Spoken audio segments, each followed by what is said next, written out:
Kondisi ekonomi yang belum sepenuhnya pulih membuat banyak masyarakat lebih berhati-hati dalam mengatur pengeluaran.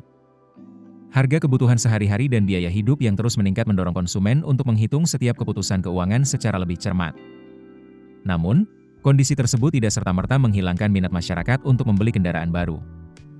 Hal itu terlihat dalam gelaran Gaikindo Indonesia International Auto Show atau GIIAS 2026 di ICE BSD City, Tangerang. Pameran otomotif yang diklaim sebagai salah satu yang terbesar di dunia di luar Cina ini tetap dipadati pengunjung. Mereka datang untuk melihat berbagai model terbaru, membandingkan teknologi, mencari informasi harga, hingga mempertimbangkan kendaraan yang paling sesuai dengan kebutuhan. Bagi sebagian konsumen, membeli mobil baru bukan lagi sekadar mengejar model terbaru. Keputusan tersebut kini lebih banyak didasarkan pada perhitungan kebutuhan dan kemampuan finansial. Rian, salah satu pengunjung asal Jakarta, mengaku masih mempertimbangkan membeli mobil baru. Namun, menurutnya, pembelian kendaraan harus dihitung secara matang agar tidak menjadi beban keuangan di kemudian hari. Ia menilai mobil baru tetap menawarkan rasa aman karena kondisi kendaraan masih prima dan risiko perawatan pada tahap awal cenderung lebih kecil. Meski begitu, harga kendaraan dan kondisi ekonomi tetap menjadi faktor penting sebelum mengambil keputusan. Pandangan serupa disampaikan Dea. Menurutnya, membeli mobil baru dapat menjadi pilihan yang layak apabila memang dibutuhkan dan didukung kondisi keuangan yang memadai. Ia menilai tabungan menjadi salah satu pertimbangan penting. Pembelian kendaraan tidak seharusnya mengganggu kestabilan keuangan. Dengan kata lain, mobil baru dapat menjadi pilihan selama pembeliannya sesuai kemampuan dan tidak memaksakan kondisi finansial. Sementara itu, Chandra, pengunjung asal Karawang, menilai keputusan membeli mobil harus didasarkan pada kebutuhan. Bukan hanya keinginan untuk memiliki kendaraan baru. Ia mengaku sudah memiliki mobil. Namun, datang ke GIIAS 2026 untuk mencari referensi jika suatu saat ingin mengganti kendaraan dengan model yang lebih efisien. Menurutnya, kendaraan dapat menjadi kebutuhan penting, terutama untuk mendukung pekerjaan. Karena itu, efisiensi menjadi salah satu pertimbangan utama. Mobil listrik pun mulai dilirik karena dinilai memiliki potensi untuk menekan biaya penggunaan.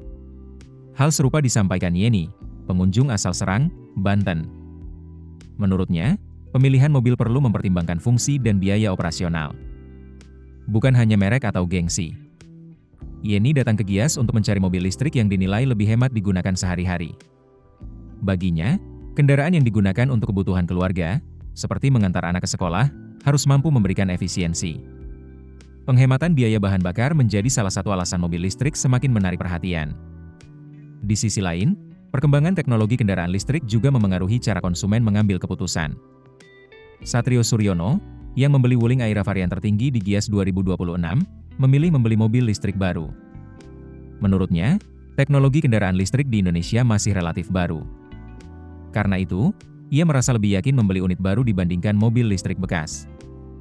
Membeli kendaraan baru dianggap memberikan kepastian lebih besar mengenai kondisi kendaraan. Sementara itu, Ken mengaku tertarik membeli mobil listrik jika kendaraan tersebut benar-benar memberikan manfaat untuk penggunaan jangka panjang. Ia tidak hanya melihat harga atau teknologi yang ditawarkan. Ken juga mempelajari rekam jejak produk serta berbagai masalah yang mungkin muncul. Menurutnya, kendaraan listrik perlu dinilai dari ketahanannya dalam beberapa tahun ke depan. Hal tersebut menunjukkan bahwa konsumen kini semakin kritis sebelum mengambil keputusan. Tidak hanya melihat promosi atau tren, namun juga mempertimbangkan biaya penggunaan dan keberlanjutan kendaraan dalam jangka panjang. Ari, pengunjung lain yang memutuskan membeli Mitsubishi X-Force Hybrid di GIIAS 2026, memiliki pertimbangan berbeda. Menurutnya, biaya perawatan mobil baru lebih mudah diprediksi dibandingkan kendaraan bekas. Terutama jika mobil bekas dibeli langsung dari pemilik sebelumnya. Ia memperhitungkan kemungkinan biaya tambahan yang harus dikeluarkan setelah membeli kendaraan bekas. Jika biaya tersebut cukup besar, membeli mobil baru bisa menjadi pilihan yang lebih menguntungkan. Ari juga mengaku sejak awal mengincar kendaraan hybrid. Alasannya adalah efisiensi bahan bakar serta reputasi teknologi yang dinilai sudah cukup terpercaya. Berbagai pertimbangan tersebut menunjukkan perubahan perilaku konsumen. Di tengah kondisi ekonomi yang masih menantang, masyarakat tidak sepenuhnya menghentikan pembelian kendaraan. Mereka juga mempertimbangkan biaya operasional, efisiensi bahan bakar atau energi, kemudahan perawatan, serta nilai kendaraan dalam jangka panjang. Download aplikasi Kontan sekarang di App Store atau Play Store.